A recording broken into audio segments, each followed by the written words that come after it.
شروع اللہ کے نام سے جو بڑا مہربان نہایت رحم والا ہے۔ طاسین، یہ قرآن اور کتاب روشن کی آیتیں ہیں، مومنوں کے لیے ہدایت اور بشارت ہے۔ وہ جو نماز پڑھتے اور زکوٰۃ دیتے اور آخرت کا یقین رکھتے ہیں۔ جو لوگ آخرت پر ایمان نہیں رکھتے، ہم نے ان کے اعمال ان کے لیے آراستہ کر دیے ہیں تو وہ سرگرداں ہو رہے ہیں۔ یہی لوگ ہیں جن کے لیے بڑا عذاب ہے اور وہ آخرت میں بھی بہت نقصان اٹھانے والے ہیں۔ اور تم کو قرآن خدائے حکیم و علیم کی طرف سے عطا کیا جاتا ہے۔ جب موسیٰ نے اپنے گھر والوں سے کہا کہ میں نے آگ دیکھی ہے، میں وہاں سے رستے کا پتہ لاتا ہوں یا سلگتا ہوا انگارہ تمہارے پاس لاتا ہوں تاکہ تم تاپو۔ جب موسیٰ اس کے پاس آئے تو ندا آئی کہ وہ جو آگ میں تجلی دکھاتا ہے بابرکت ہے، اور وہ جو آگ کے ارد گرد ہے، اور خدا جو تمام عالم کا پروردگار ہے پاک ہے۔ اے موسیٰ، میں ہی خدائے غالب و دانا ہوں، اور اپنی لاٹھی ڈال دو۔ جب اسے دیکھا تو اس طرح ہل رہی تھی گویا سانپ ہے، تو پیٹھ پھیر کر بھاگے اور پیچھے مڑ کر نہ دیکھا۔ حکم ہوا کہ موسیٰ ڈرو مت، ہمارے پاس پیغمبر ڈرا نہیں کرتے۔ ہاں، جس نے ظلم کیا پھر برائی کے بعد اسے نیکی سے بدل دیا تو میں بخشنے والا مہربان ہوں۔ اور اپنا ہاتھ اپنے گریبان میں ڈالو، بے عیب سفید نکلے گا، ان 2 معجزوں کے ساتھ جو 9 معجزوں میں داخل ہیں۔ فرعون اور اس کی قوم کے پاس جاؤ کہ وہ بد کردار لوگ ہیں۔ جب ان کے پاس ہماری روشن نشانیاں پہنچیں، کہنے لگے یہ صریح جادو ہے، اور بے انصافی اور غرور سے ان سے انکار کیا، لیکن ان کے دل ان کو مان چکے تھے۔ سو دیکھ لو کہ فساد کرنے والوں کا انجام کیسا ہوا۔ اور ہم نے داؤد اور سلیمان کو علم بخشا، اور انہوں نے کہا کہ خدا کا شکر ہے جس نے ہمیں اپنے بہت سے مومن بندوں پر فضیلت دی۔ اور سلیمان داؤد کے قائم مقام ہوئے اور کہنے لگے کہ لوگوں، ہمیں خدا کی طرف سے جانوروں کی بولی سکھائی گئی ہے اور ہر چیز عنایت فرمائی گئی ہے، بے شک یہ اس کا صریح فضل ہے۔ اور سلیمان کے لیے جنوں اور انسانوں اور پرندوں کے لشکر جمع کیے گئے، اور وہ قسم وار کیے گئے تھے، یہاں تک کہ جب چیونٹیوں کے میدان میں پہنچے تو ایک چیونٹی نے کہا کہ چیونٹیوں اپنے اپنے بلوں میں داخل ہو جاؤ، ایسا نہ ہو کہ سلیمان اور اس کے لشکر تم کو کچل ڈالیں اور ان کو خبر بھی نہ ہو۔ تو وہ اس کی بات سے ہنس پڑے اور کہنے لگے کہ اے پروردگار، مجھے توفیق عنایت کر کہ جو احسان تو نے مجھ پر اور میرے ماں باپ پر کیے ہیں ان کا شکر کروں، اور ایسے نیک کام کروں کہ تو ان سے خوش ہو جائے، اور مجھے اپنی رحمت سے اپنے نیک بندوں میں داخل فرما۔ اور جب انہوں نے جانوروں کا جائزہ لیا تو کہنے لگے کیا سبب ہے کہ ہدہد نظر نہیں آتا؟ کیا کہیں غائب ہو گیا ہے؟ میں اسے سخت سزا دوں گا یا ذبح کر ڈالوں گا، یا میرے سامنے اپنی بے قصوری کی دلیل صریح پیش کرے۔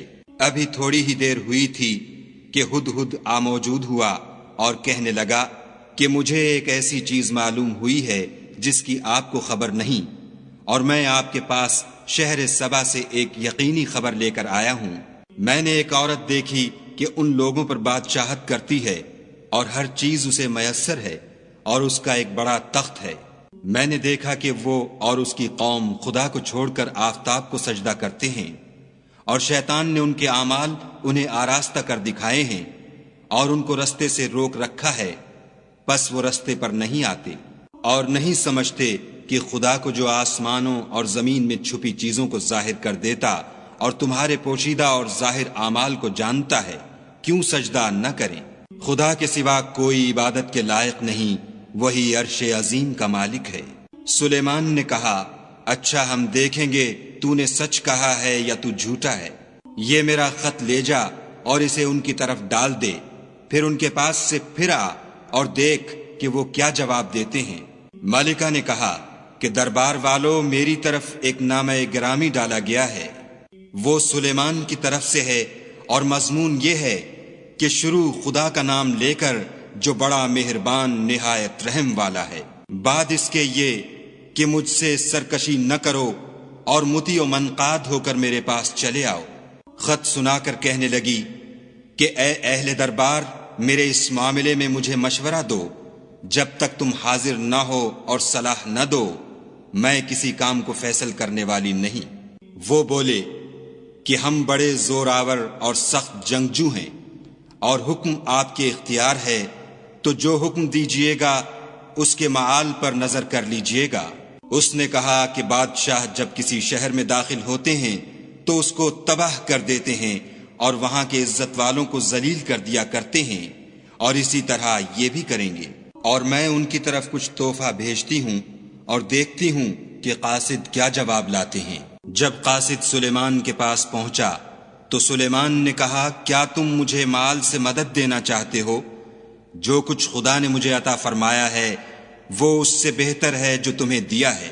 حقیقت یہ ہے کہ اپنے تحفے سے تم ہی خوش ہوتے ہوگے۔ ان کے پاس واپس جاؤ، ہم ان پر ایسے لشکر لے کر حملہ کریں گے جن کے مقابلے کی ان میں طاقت نہ ہوگی، اور ان کو وہاں سے بے عزت کر کے نکال دیں گے اور وہ ذلیل ہوں گے۔ سلیمان نے کہا کہ اے دربار والو، کوئی تم میں ایسا ہے کہ قبل اس کے کہ وہ لوگ فرما بردار ہو کر ہمارے پاس آئیں ملکہ کا تخت میرے پاس لے آئے؟ جنات میں سے ایک قوی ہیکل جن نے کہا کہ قبل اس کے کہ آپ اپنی جگہ سے اٹھیں میں اس کو آپ کے پاس لا حاضر کرتا ہوں، اور مجھے اس پر قدرت بھی حاصل ہے اور امانت دار بھی ہوں۔ ایک شخص جس کو کتاب الہی کا علم تھا کہنے لگا کہ میں آپ کی آنکھ کے جھپکنے سے پہلے اسے آپ کے پاس حاضر کیے دیتا ہوں۔ جب سلیمان نے تخت کو اپنے پاس رکھا ہوا دیکھا تو کہا کہ یہ میرے پروردگار کا فضل ہے تاکہ مجھے آزمائے کہ میں شکر کرتا ہوں یا کفران نعمت کرتا ہوں، اور جو شکر کرتا ہے تو اپنے ہی فائدے کے لیے شکر کرتا ہے، اور جو ناشکری کرتا ہے تو میرا پروردگار بے پرواہ اور کرم کرنے والا ہے۔ سلیمان نے کہا کہ ملکہ کے امتحان عقل کے لیے اس کے تخت کی صورت بدل دو، دیکھیں کہ وہ سوجھ بوجھ رکھتی ہے یا ان لوگوں میں سے ہے جو سوجھ نہیں رکھتے۔ جب وہ آ پہنچی تو پوچھا گیا کہ کیا آپ کا تخت بھی اسی طرح کا ہے؟ اس نے کہا کہ یہ تو گویا ہو بہو وہی ہے، اور ہم کو اس سے پہلے ہی سلیمان کی عظمت و شان کا علم ہو گیا تھا، اور ہم فرما بردار ہیں۔ اور وہ جو خدا کے سوا اور کی پرستش کرتی تھی سلیمان نے اس کو اس سے منع کیا، اس سے پہلے تو وہ کافروں میں سے تھی۔ پھر اس سے کہا گیا کہ محل میں چلیے۔ جب اس نے اس کے فرش کو دیکھا تو اسے پانی کا حوض سمجھا اور کپڑا اٹھا کر اپنی پنڈلیاں کھول دیں۔ سلیمان نے کہا یہ ایسا محل ہے جس کے نیچے بھی شیشے جڑے ہوئے ہیں۔ وہ بول اٹھی کہ پروردگار، میں اپنے آپ پر ظلم کرتی رہی تھی، اور اب میں سلیمان کے ہاتھ پر خدائے رب العالمین پر ایمان لاتی ہوں۔ اور ہم نے سمود کی طرف ان کے بھائی صالح کو بھیجا کہ خدا کی عبادت کرو، تو وہ دو فریق ہو کر آپس میں جھگڑنے لگے۔ صالح نے کہا کہ اے قوم، تم بھلائی سے پہلے برائی کے لیے کیوں جلدی کرتے ہو، اور خدا سے بخشش کیوں نہیں مانگتے تاکہ تم پر رحم کیا جائے؟ وہ کہنے لگے کہ تم اور تمہارے ساتھی ہمارے لیے شگون بد ہیں۔ صالح نے کہا کہ تمہاری بدشگونی خدا کی طرف سے ہے، بلکہ تم ایسے لوگ ہو جن کی آزمائش کی جاتی ہے۔ اور شہر میں 9 شخص تھے جو ملک میں فساد کیا کرتے تھے اور اصلاح سے کام نہیں لیتے تھے۔ کہنے لگے کہ خدا کی قسم کھاؤ کہ ہم رات کو اس پر اور اس کے گھر والوں پر شب خون ماریں گے، پھر اس کے وارثوں سے کہہ دیں گے کہ ہم تو اس کے گھر والوں کے موقع ہلاکت پر گئے ہی نہیں، اور ہم سچ کہتے ہیں۔ اور وہ ایک چال چلے اور ہم بھی ایک چال چلے، اور ان کو کچھ خبر نہ ہوئی۔ تو دیکھ لو کہ ان کی چال کا انجام کیسا ہوا۔ ہم نے ان کو اور ان کی قوم سب کو ہلاک کر ڈالا۔ اب یہ ان کے گھر ان کے ظلم کے سبب خالی پڑے ہیں۔ جو لوگ دانش رکھتے ہیں ان کے لیے اس میں نشانی ہے، اور جو لوگ ایمان لائے اور ڈرتے تھے ان کو ہم نے نجات دی۔ اور لوط کو یاد کرو جب انہوں نے اپنی قوم سے کہا کہ تم بے حیائی کے کام کیوں کرتے ہو، اور تم دیکھتے ہو کیا تم عورتوں کو چھوڑ کر لذت حاصل کرنے کے لیے مردوں کی طرف مائل ہوتے ہو؟ حقیقت یہ ہے کہ تم احمق لوگ ہو۔ تو ان کی قوم کے لوگ بولے تو یہ بولے، اور اس کے سوا ان کا کچھ جواب نہ تھا کہ لوط کے گھر والوں کو اپنے شہر سے نکال دو، یہ لوگ پاک بننا چاہتے ہیں۔ تو ہم نے ان کو اور ان کے گھر والوں کو نجات دی، مگر ان کی بیوی کہ اس کی نسبت ہم نے مقرر کر رکھا تھا کہ وہ پیچھے رہنے والوں میں ہوگی۔ اور ہم نے ان پر مہ برسایا، سو جو مہ ان لوگوں پر برسا جن کو متنبع کر دیا گیا تھا برا تھا۔ کہہ دو کہ سب تعریف خدا ہی کو سزاوار ہے، اور اس کے بندوں پر سلام ہے جن کو اس نے منتخب فرمایا۔ بھلا خدا بہتر ہے یا وہ جن کو یہ اس کا شریک بناتے ہیں؟ بھلا کس نے آسمانوں اور زمین کو پیدا کیا، اور کس نے تمہارے لیے آسمان سے پانی برسایا؟ ہم نے، پھر ہم نے اس سے سرسبز باغ اگائے۔ تمہارا کام تو نہ تھا کہ تم ان کے درختوں کو اگاتے، تو کیا خدا کے ساتھ کوئی اور بھی معبود ہے؟ ہرگز نہیں، بلکہ یہ لوگ رستے سے الگ ہو رہے ہیں۔ بھلا کس نے زمین کو قرارگاہ بنایا اور اس کے بیچ نہریں بنائیں اور اس کے لیے پہاڑ بنائے، اور کس نے دو دریاؤں کے بیچ اوٹ بنائی؟ یہ سب کچھ خدا نے بنایا، تو کیا خدا کے ساتھ کوئی اور معبود بھی ہے؟ ہرگز نہیں، بلکہ ان میں اکثر دانش نہیں رکھتے۔ بھلا کون بے قرار کی التجا قبول کرتا ہے جب وہ اس سے دعا کرتا ہے، اور کون اس کی تکلیف کو دور کرتا ہے، اور کون تم کو زمین میں اگلوں کا جانشین بناتا ہے؟ یہ سب کچھ خدا کرتا ہے، تو کیا خدا کے ساتھ کوئی اور معبود بھی ہے؟ ہرگز نہیں، مگر تم بہت کم غور کرتے ہو۔ بھلا کون تم کو جنگل اور دریا کے اندھیروں میں رستہ بتاتا، اور کون ہواؤں کو اپنی رحمت کے آگے خوشخبری بنا کر بھیجتا ہے؟ یہ سب کچھ خدا کرتا ہے، تو کیا خدا کے ساتھ کوئی اور معبود بھی ہے؟ ہرگز نہیں۔ یہ لوگ جو شرک کرتے ہیں، خدا کی شان اس سے بلند ہے۔ بھلا کون خلقت کو پہلی بار پیدا کرتا، پھر اس کو بار بار پیدا کرتا رہتا ہے؟ اور کون تم کو آسمان اور زمین سے رزق دیتا ہے؟ یہ سب کچھ خدا کرتا ہے، تو کیا خدا کے ساتھ کوئی اور معبود بھی ہے؟ ہرگز نہیں۔ کہہ دو کہ مشرکو، اگر تم سچے ہو تو دلیل پیش کرو۔ کہہ دو کہ جو لوگ آسمانوں اور زمین میں ہیں خدا کے سوا غیب کی باتیں نہیں جانتے، اور نہ یہ جانتے ہیں کہ کب زندہ کر کے اٹھائے جائیں گے، بلکہ آخرت کے بارے میں ان کا علم منتہی ہو چکا ہے، بلکہ وہ اس سے شک میں ہیں، بلکہ اس سے اندھے ہو رہے ہیں۔ اور جو لوگ کافر ہیں کہتے ہیں کہ جب ہم اور ہمارے باپ دادا مٹی ہو جائیں گے تو کیا ہم پھر قبروں سے نکالے جائیں گے؟ یہ وعدہ ہم سے اور ہمارے باپ دادا سے پہلے سے ہوتا چلا آیا ہے۔ کہاں کا اٹھنا اور کیسی قیامت، یہ تو صرف پہلے لوگوں کی کہانیاں ہیں۔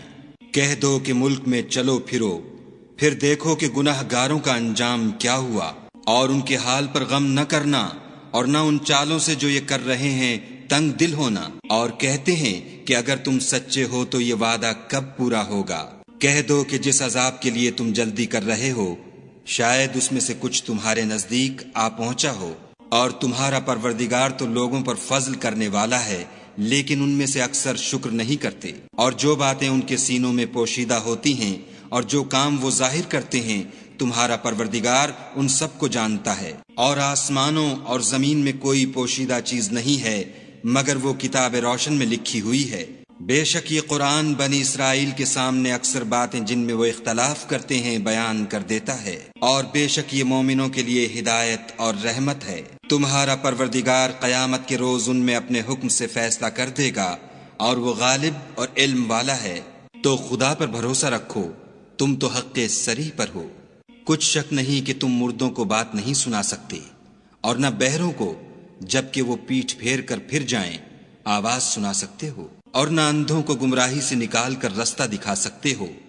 تم تو انہی کو سنا سکتے ہو جو ہماری آیتوں پر ایمان لاتے ہیں اور وہ فرما بردار ہو جاتے ہیں۔ اور جب ان کے بارے میں عذاب کا وعدہ پورا ہوگا تو ہم ان کے لیے زمین میں سے ایک جانور نکالیں گے جو ان سے بیان کر دے گا، اس لیے کہ لوگ ہماری آیتوں پر ایمان نہیں لاتے تھے۔ اور جس روز ہم ہر امت میں سے اس گروہ کو جمع کریں گے جو ہماری آیتوں کی تکذیب کرتے تھے تو ان کی جماعت بندی کی جائے گی، یہاں تک کہ جب سب آ جائیں گے تو خدا فرمائے گا کہ کیا تم نے میری آیتوں کو جھٹلا دیا تھا، اور تم نے اپنے علم سے ان پر احاطہ تو کیا ہی نہ تھا، بھلا تم کیا کرتے تھے؟ اور ان کے ظلم کے سبب ان کے حق میں وعدہ عذاب پورا ہو کر رہے گا تو وہ بول بھی نہ سکیں گے۔ کیا انہوں نے نہیں دیکھا کہ ہم نے رات کو اس لیے بنایا ہے کہ اس میں آرام کریں، اور دن کو روشن بنایا ہے کہ اس میں کام کریں؟ بے شک اس میں مومن لوگوں کے لیے نشانیاں ہیں۔ اور جس روز سور پھونکا جائے گا تو جو لوگ آسمانوں اور جو زمین میں ہیں سب گھبرا اٹھیں گے، مگر وہ جسے خدا چاہے اور سب اس کے پاس عاجز ہو کر چلے آئیں گے۔ اور تم پہاڑوں کو دیکھتے ہو تو خیال کرتے ہو کہ اپنی جگہ پر کھڑے ہیں، مگر وہ اس روز اس طرح اڑتے پھریں گے جیسے بادل۔ یہ خدا کی کاریگری ہے جس نے ہر چیز کو مضبوط بنایا، بے شک وہ تمہارے سب افعال سے باخبر ہے۔ جو شخص نیکی لے کر آئے گا تو اس کے لیے اس سے بہتر بدلہ تیار ہے، اور ایسے لوگ اس روز گھبراہٹ سے بے خوف ہوں گے۔ اور جو برائی لے کر آئے گا تو ایسے لوگ اوندھے منہ دوزخ میں ڈال دیے جائیں گے۔ تم کو تو انہی اعمال کا بدلہ ملے گا جو تم کرتے رہے ہو۔ کہہ دو مجھ کو یہی ارشاد ہوا ہے کہ اس شہر مکہ کے مالک کی عبادت کروں جس نے اس کو محترم اور مقام ادب بنایا ہے، اور سب چیز اسی کی ہے، اور یہ بھی حکم ہوا ہے کہ اس کا حکم بردار رہوں، اور یہ بھی کہ قرآن پڑھا کروں۔ تو جو شخص راہ راست اختیار کرتا ہے تو اپنے ہی فائدے کے لیے اختیار کرتا ہے، اور جو گمراہ رہتا ہے تو کہہ دو کہ میں تو صرف نصیحت کرنے والا ہوں۔ اور کہو کہ خدا کا شکر ہے، وہ تم کو ان قریب اپنی نشانیاں دکھائے گا تو تم ان کو پہچان لوگے، اور جو کام تم کرتے ہو تمہارا پروردگار ان سے بے خبر نہیں ہے۔